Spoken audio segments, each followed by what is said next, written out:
In 1964, a haunting black and white film quietly changed the way we imagine the apocalypse. The Last Man on Earth, starring Vincent Price, was more than just a horror story. It was a piece of cinematic history that influenced decades of zombie and post-apocalyptic movies to come. But behind its eerie streets and lonely atmosphere are stories far stranger than what made it to the screen. Here are 17 weird facts you didn't know about The Last Man on Earth. Fact number 1. The film was almost directed by Fritz Lang. Yes, the visionary behind Metropolis and M was originally approached to direct the movie. Imagine how different it might have looked under Lang's expressionist style, with his shadow-heavy cinematography and obsession with paranoia. Sadly, he turned it down, reportedly unhappy with the low budget and the script's limitations. Fact number 2. The movie was banned in Britain for years. While not for its violence, the British Board of Film Censors felt the film's bleak tone and depiction of mass death were disturbing and inappropriate for audiences. Ironically, that very sense of despair is what gave it such lasting power. Fact number 3. It's based on the novel I Am Legend, but the author hated it. Richard Matheson, who wrote the 1954 book, called the adaptation inept. He even asked for his name to be removed, so the screenplay credits list him as Logan Swanson, a pseudonym. He believed the film completely missed the psychological tension of his story. Fact number 4. Vincent Price wasn't the first choice for the lead. Producers initially wanted an American matinee idol, someone rugged and young. Charlton Heston was even considered. When that didn't pan out, they reluctantly cast Price, thinking his horror background would help sell the movie overseas. Ironically, Price's performance became the most praised aspect of the film. Fact number 5. It was filmed entirely in Rome. Although the story takes place in the United States, production costs led them to shoot in Italy. That's why the American city looks so eerily empty and unfamiliar. Italian streets doubling for America, with vintage American cars imported just for the shoot. Fact number 6. The crew barely spoke English. Vincent Price was one of the few fluent English speakers on set. The Italian crew and many of the actors didn't understand his dialogue. They just waited for him to finish speaking before saying their lines phonetically. The film's sound was later dubbed in post-production. Fact number 7. The extras playing the vampires were actually Italian civilians. Many were unpaid volunteers who showed up after hearing there was free food on set.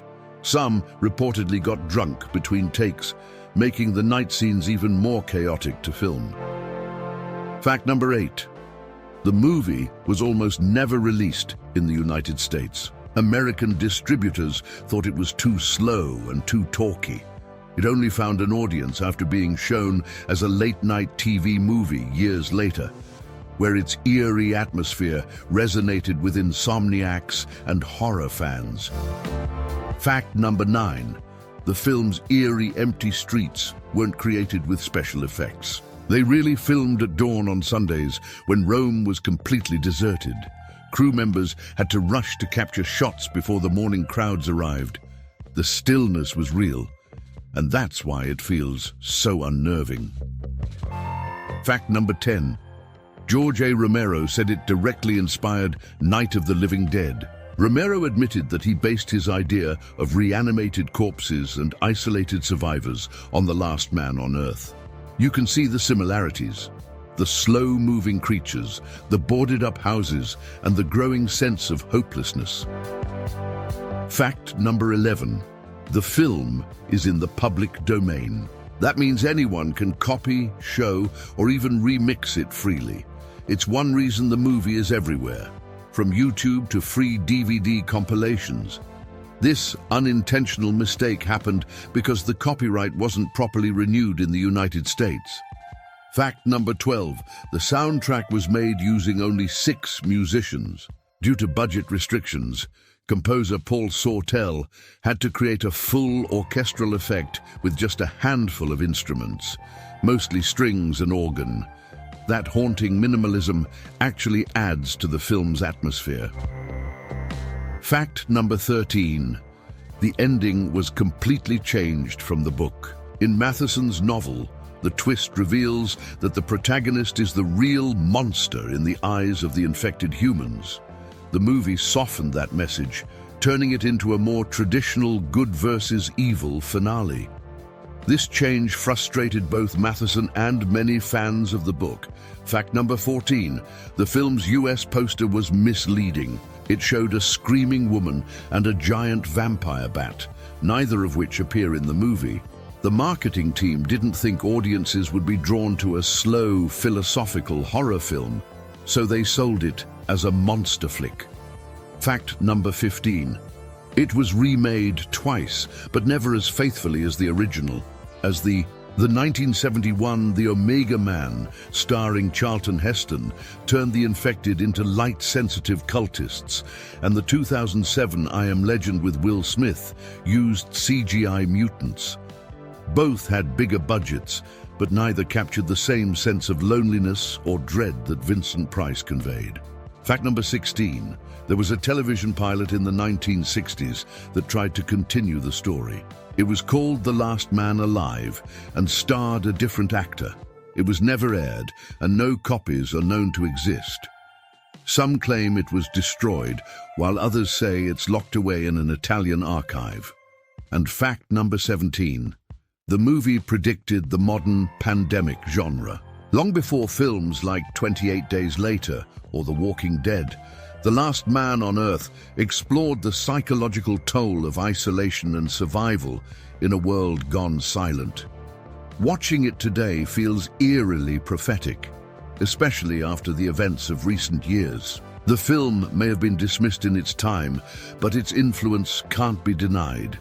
It paved the way for countless post-apocalyptic stories, redefined what loneliness could look like on screen, and gave us one of Vincent Price's most haunting performances. Over the years, The Last Man on Earth has become more than a relic of mid-century horror.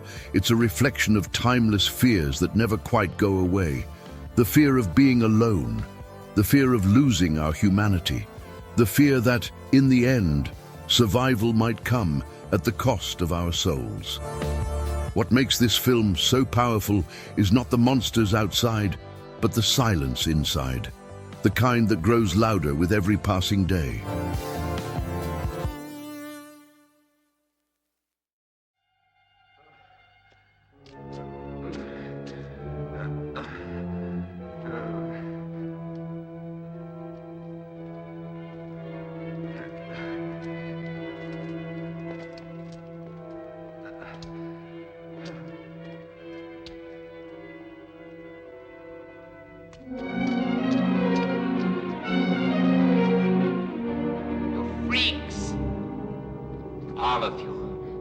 All of you freaks, mutations.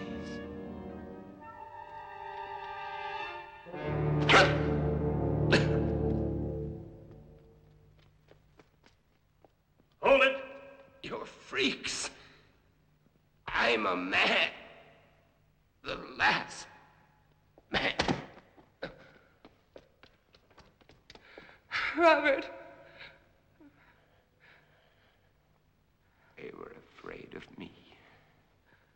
They were afraid of me. They were afraid of me. I didn't know.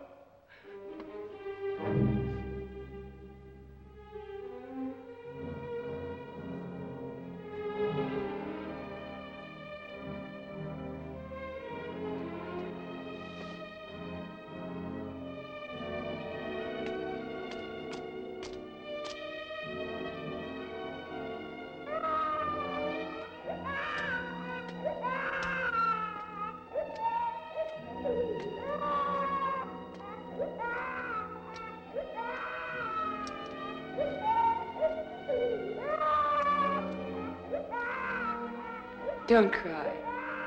There's nothing to cry about. We're all safe now. All safe.